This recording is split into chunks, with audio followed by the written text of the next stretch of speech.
Just received the injector tester. The petrol fuel injector tester. And I got it on eBay. And it's type EM276. And it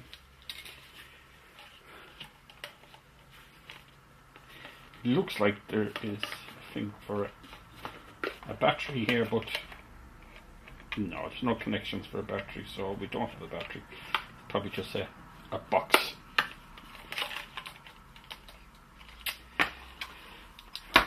Okay.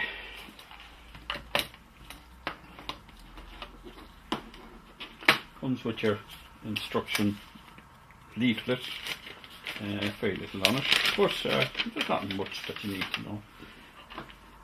What I'm going to do now is I'm going to rig this up to a power supply and do a few tests here on the bench. And I have it set to about 12.4 volts, and I've limited the current to about 1.5 amps. I've shorted the two leads, and as you can see 1.5 amps over here at this spot.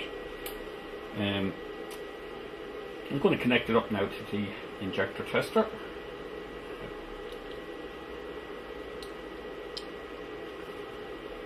We have a 0 here at this point, and you said there's 4 modes in it.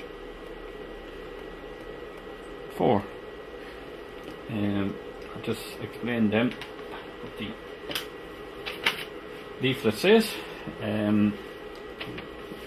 0 must be nothing. Mode 1, it outputs 1 pulse, and the pulse width is about 250 milliseconds. Mode 2, it outputs 50 pulses, and every pulse width is about 7 milliseconds. Mode 3 then is 100 pulses for about 3.5 milliseconds. And mode 4 is 50 pulses for about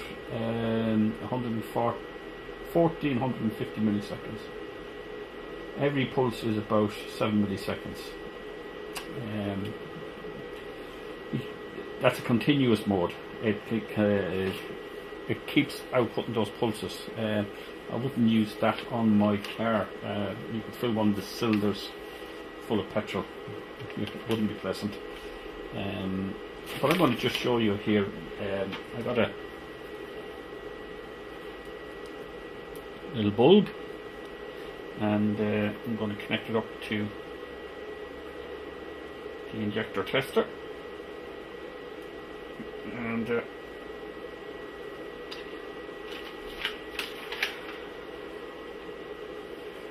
let's see, can I get a closer shot?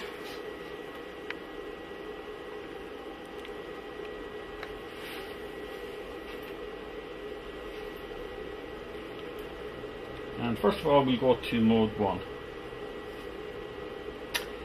and that is 1 pulse. It just outputs 1 pulse, and the pulse width is 250 milliseconds. Very short period. There you go. It's quick as that. Now, a bit annoying about this, you can't change the modes while it's connected up. You have to just power it down, power it back up again. Go to mode 2. And mode 2 is 50 pulses, and every pulse width is 7 milliseconds. So I'm going to put you'll see the light flashing on here, and you'll see it here. Now it's fairly dim here, but it is flashing. Disconnect. And now we go to mode 3. Mode 3 is 100 pulses, and every pulse width is 3.5 milliseconds.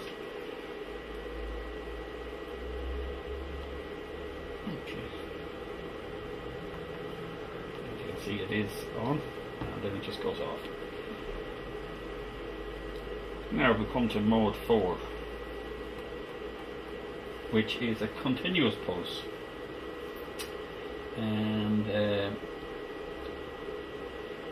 50 pulses per 1450 milliseconds, and every pulse width is 7 milliseconds. So you're getting out 50 pulses in a time space of 1450 milliseconds. Okay, but it's continuous, as you would see. It just keeps.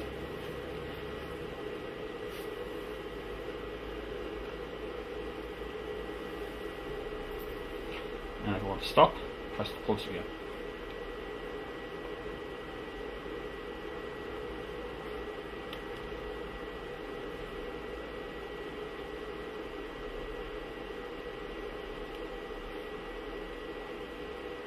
Switch it off. Of course, when it's pulsing, I'm only drawing about 80 milliamps on the power supply. That's the supply of this, and actually switching this on. This is a very low current device that you would find behind the display of a radio that would light up an LCD on a radio. So it's very low current. Next thing I have to do now is try it out on the actual car itself. Connect it up to the car and have the injector tester on number 2. I'm just going to go to now. I did number 1, and that drops down to about 18.5 psi after putting the injector tester on mode 2, which is a medium duration.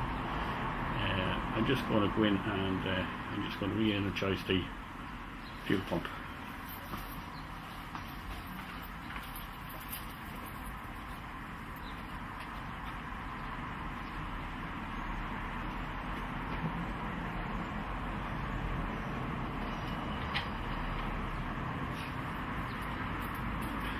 That's my rest pressure now. I'm going to just energize number 2 injector.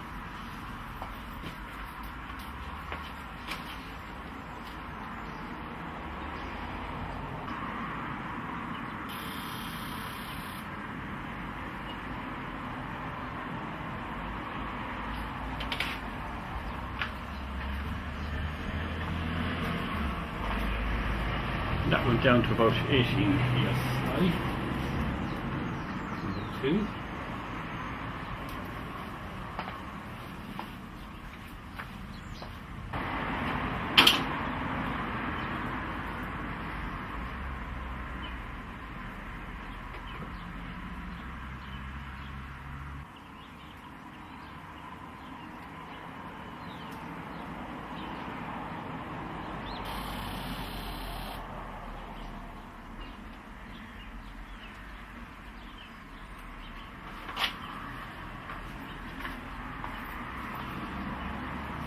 That also went to about 18 psi.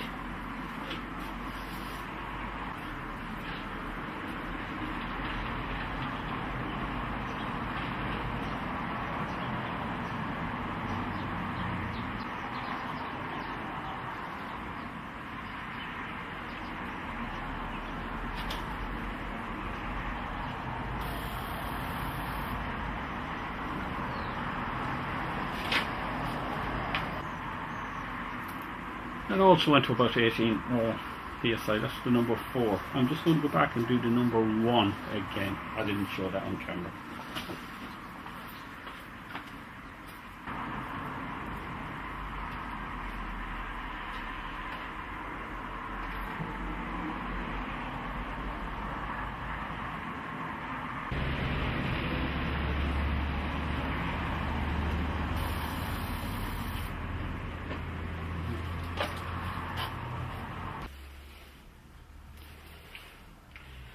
Okay, a little bit awkward to use because these connectors are way too large for the Nissan type injectors. You would have to make yourself up a few adapters for each type of injector, with this type of fitting on each adapter. I would suggest as you're doing cars, snip them off old cars, the injector connectors, and store them for yourself, and put some spades on them, male type spades to join into these female type ones. The unit works. Apart from that, it'd be nice if they gave you a few different types of connectors here at the end, smaller type of connectors, but for the price you can't have everything. Hope that's some help out there for someone out there. Thanks for watching.